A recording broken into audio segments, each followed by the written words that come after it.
Hello friends, welcome to another video. Today we are currently on a short trip to enter Singapore for a day. I essentially popping in here to begin my birthday vlog. So I started a tradition where I'm going to film a couple of weeks, a couple of days in the month of my birthday to create a memory for this purpose on this channel. And we are kicking off this video of me seeing the Forbidden Forest tonight in Singapore, Sentosa Island. And if you're a Potterhead, I think you're gonna love this vlog. And I'm also planning to visit few bookstores in Singapore that I know of. I really wanted to, but I'm not sure if we have time. But if we do, then we could hop in for book hunting.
Forbidden Forest was magical.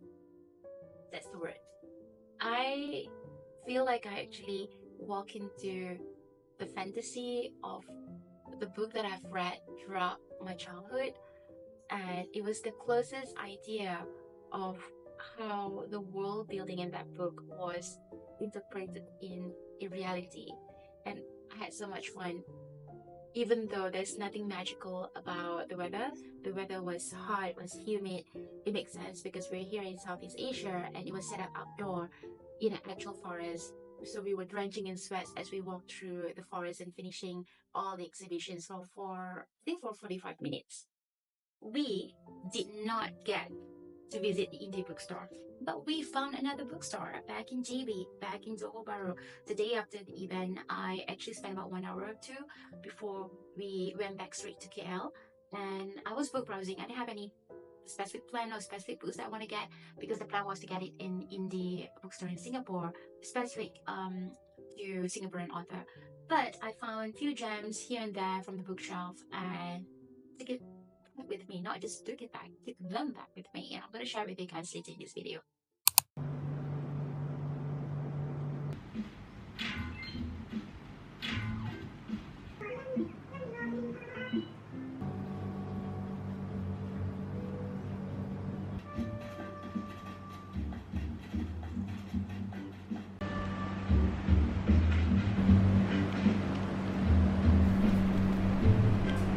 I actually got Nintendo Switch last year October as an early Christmas gift because I actually passed the project management professional certificate.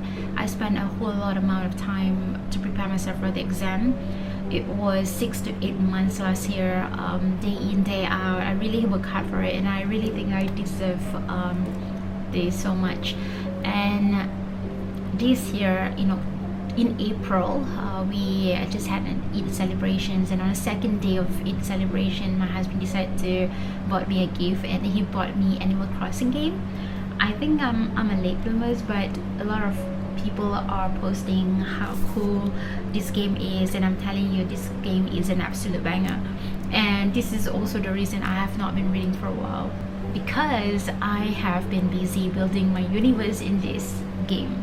I really don't know who needs to hear this, but yes, you are getting old, and is inevitable, but that doesn't mean that you have to lose your inner child.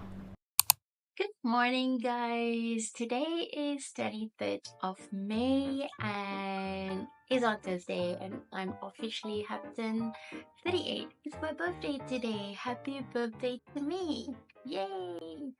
So, I am not on the off day. I'm not on my birthday leave yet. I didn't take any day off. Wanted to, but got some work plans to be done, so I decided to push it over to the following week.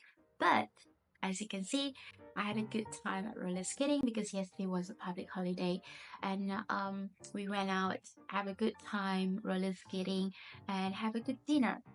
One thing that I learned when I did roller skating is that after 27 years of not roller skating, I was stuck at it and I have so much fear of falling. I used to be so brave that I wasn't really care if I fall, but now I'm so scared if I'm gonna fall on my back and I will look funny. But after a few rounds of skating around the ring with the help of my husband, apparently, he was holding my hand, and I managed to get the gist of it again. But to be honest, I was never good at roller skating because I don't like the wheels that the four wheels that's centered on the bottom of the skate. I would prefer rollerblading, the inline blading. I was really good at rollerblading before. I I was blading on the street before, and a few years back before pandemic, I did went for outdoor rollerblading once or twice, and that was it. But roller skating was never um in my life for a while, like for the past 37 years, and it was good. It was funny. It was really funny because I couldn't stop laughing at our friend who never roller skate before, and oh god, just thinking of it make me want to laugh, and I couldn't stop. And my husband, who couldn't get, it was a bummer because he don't have shoes that fit his size. He has a gigantic fit size for Asian. He's a normal 6 feet guy, but Asian doesn't have that size, and he has to sit aside. And I guess that was the best decision ever. Is this blessing in disguise, because he could take care of both of us. So he was taking care of me, and then he was also taking care of his friend, who couldn't make any move, who couldn't roll himself out of a position at all. So it was funny. It was really funny. Anyway, so yeah, I had a good time, and then we went for a dinner, and a very nice dinner at my favorite place, and then we went back home. And today is just a normal day for me, but I think I'm gonna spend the rest of the morning to do some work, and after the work's done, I'm gonna go off for a quick coffee date. Probably not gonna have coffee late in the afternoon. Probably gonna just get matcha or tea. But the place that I'm going is actually at a bookstore, and apparently it's a Japanese bookstore. I guess I'm gonna spend the day after work isolating myself from people, just me, books, and my journal to do some reflection. I usually do that on annual basis just to reflect and assess the life that I'm in right now, where I am right now, what have I done, what I have achieved, and some learning and thinking about the next step and what's for me to plan moving forward in the future. And I should say that going for a coffee date with yourself, like on your own, or whatever that you want to do, but on your own, is one way to actually think. And I really enjoy that. I think being an INTJ personality, you find joy in being alone. You just immerse yourself with the thinking and your train of thoughts. It's something that I like to do because I find that there's a magical freedom about it. And it's really, really fun. And after that, you can go back to your reality. And I think by doing that, you'll be more present. Some people do this, then call it as meditation. And for me, meditation could happen by just sitting down with your eyes closed and try to not think about anything. It can happen at home, but other ways of me to meditate is to go for a coffee date, or to a bookstore, just browsing books blindly without any plans, and just sit there alone and enjoying my cup of tea or coffee by myself. Right, it's almost 9 now. I'm gonna stop rambling. I'm gonna go straight to work and finish up some stuff, and I'm gonna go offline, go into the cafe and have some fun.